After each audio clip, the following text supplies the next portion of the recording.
My name is Brent and I help people stop foreclosures. You have options to help you stop your foreclosure that you might not know about, that the bank doesn't necessarily want you to know about. So the first option that you have to stop your foreclosure is you can just pay the house off. Now that sounds like it's a little bit too simple, but a lot of times people have money in places that they don't think about. So it's really important that we take a really good inventory of what assets do we have access to. So we can look at one, cash in hand, that's the first and foremost. But the other thing is we've got to check all of our bank accounts, checking, savings account. We need to look at our retirement accounts. Do we have an IRA, a 401k? If you've got a retirement plan at work, can you take a loan out against your retirement plan at work? Do you have any rental properties? Do you have any assets that you can sell that you'd be able to just pay the house off? So that's the first thing that we really want to look at, is what capability do we have to just get ourselves out. The next thing that we can look at is we can do what's called reinstate the loan. What that means is we're going to take all the late payments, all the late principal, all the late interest, the lawyer fees, legal fees, all the fees that the banks tack on. We're going to take all of that and bring that current. And then we make the payments moving forward. So a lot of times something happens, it's just a one-time event that we fall behind. Well, if we can bring everything current, well, then we can make the payments moving forward. So if you can make the payments moving forward, do we maybe have a friend or a family member that could loan us a little bit of money, help us get back on our feet so that we can reinstate that loan? So if you've got a friend or family member that can help out, that's always great. One thing that we have to look about with family money and borrowing from family members is, what is change that's going to allow us to pay the bank back, and what's change that's going to allow us to pay back that friend or family member.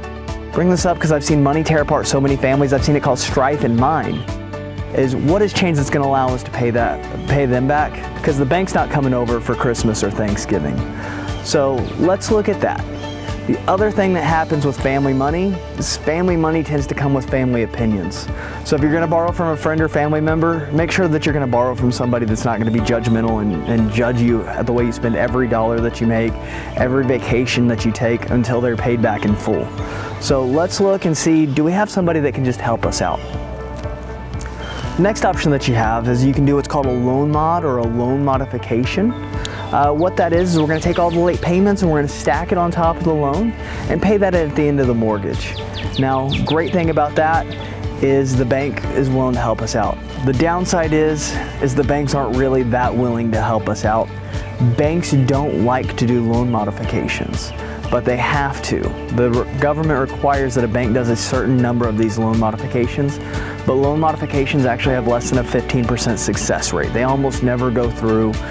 There's a ton of paperwork. It's very confusing. If you need help with the loan modification paperwork, we can definitely help out with that. We do this a lot to help people out, and it's no charge to you. Now, the way that it works with the loan modification is typically you have to write this big long report of this is the one-time thing that happened that's never going to happen again, and that's why I fell behind. And then you have to write this another long essay report on this is the long-term solution that I'm never going to fall behind again. So each bank has its own modification process. We can definitely help you work through that paperwork and kind of understand what that means. So once we get all the paperwork done, then we're kind of up in the air and it's up to the bank's decision. Loan modifications really frustrate me because I see people forced into foreclosure every single month because they're chasing this loan modification. Because what happens is there's the loan modification department of the bank and there's the foreclosure department of the bank. They're both part of the same bank, but they don't talk to each other. They don't work with each other. So I see people every single month working with the loan modification department of the bank get foreclosed on by the foreclosure department of the bank because the right hand doesn't know what the left hand is doing. Quite frankly, the bank doesn't care. So if you haven't started the loan modification process, let's go ahead and let's get that started.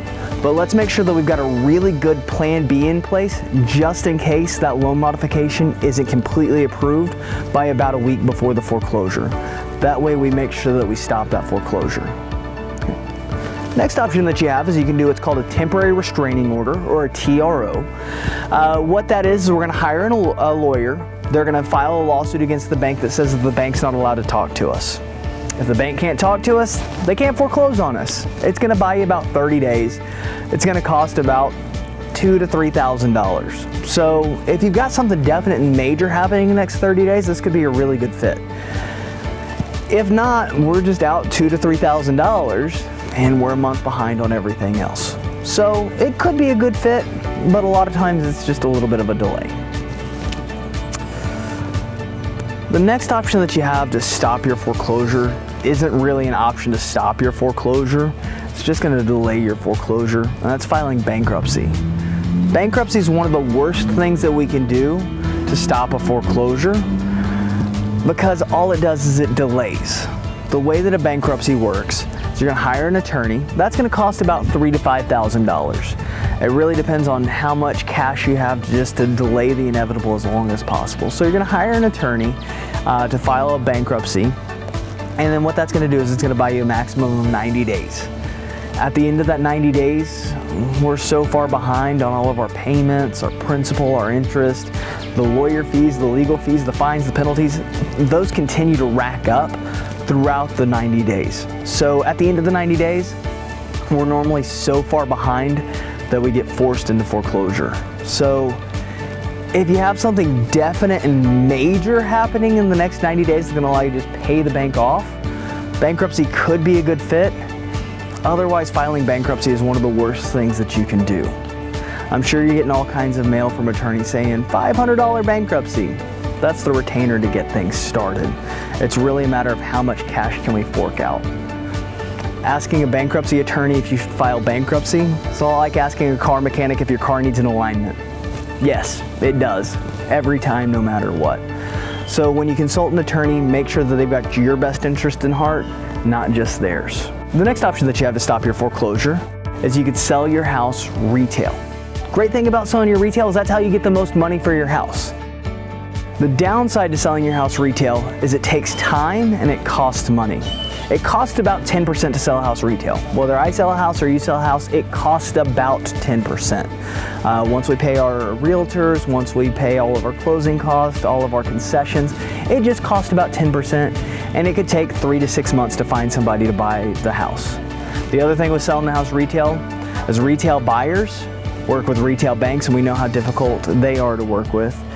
Retail buyers also expect absolutely everything to be absolutely perfect in absolutely every way. They have no imagination whatsoever. So the way that we're going to start this process is we're going to hire a realtor. The realtor is going to list it on the MLS, that's the multiple listing service, and they're going to have some open houses. You're going to have 10, 20, 30, 40, 50 people all come walk through your house, and they're going to nitpick and gripe and complain about every little bitty detail that they don't absolutely love about your house. Once you finally find somebody that's ready to buy your house, they're going to hire an inspector. It's the inspector's job to find everything wrong with the house. They can be sued if they miss anything, so they're going to find everything wrong with the house and everything that can go wrong with the house. They're going to take that back to your buyer, and that buyer is going to come in and beat you up for an even bigger discount. Retail buyers also work with retail banks. We know how difficult they are to work with. So the way the retail bank is going to work is they're going to hire an appraiser. It's the appraiser's job to protect the bank, not to help you sell your house. So they're going to come in, they're going to throw a lowball value on your house, make you sell it at an even bigger discount than you were before. Once we finally find a retail buyer and finally find a bank that's willing to work with that retail buyer, it's going to take a minimum of 45 days to close a retail transaction. So we have to think, is time really on our side? Next option that you have to stop your foreclosure is you can sell your house to a cash buyer.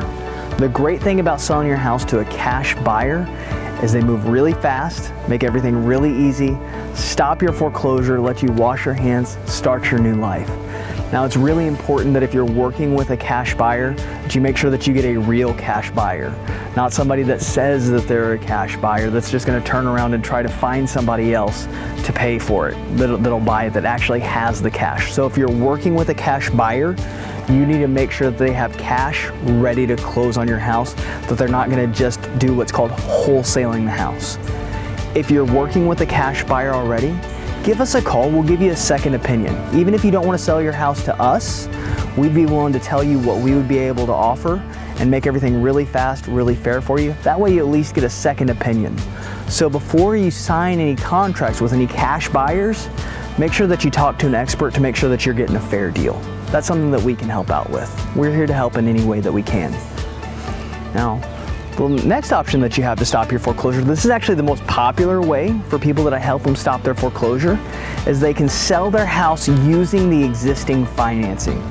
So the way that would work is you would deed over your house, and then our company, we would pay the reinstatement. So we would pay all the late payments, all the late principal, all the late interest, all the lawyer fees, all the legal fees, all the fines, all the penalties.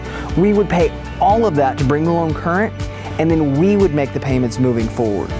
Now, the reason that this is the most popular option for people that we help stop their foreclosure is because it's what puts people in the best position to own another home again one day. The first thing that a bank or a lender looks at when you're trying to borrow money is, are you current on your current bills? When we reinstate that loan, we're instantly going to improve your credit. The next thing that they look at is consistent payment history over time. When we make your payments month after month after month, year after year after year, we're slowly, surely, steadily improving your credit to make it much easier for you to own another home again one day.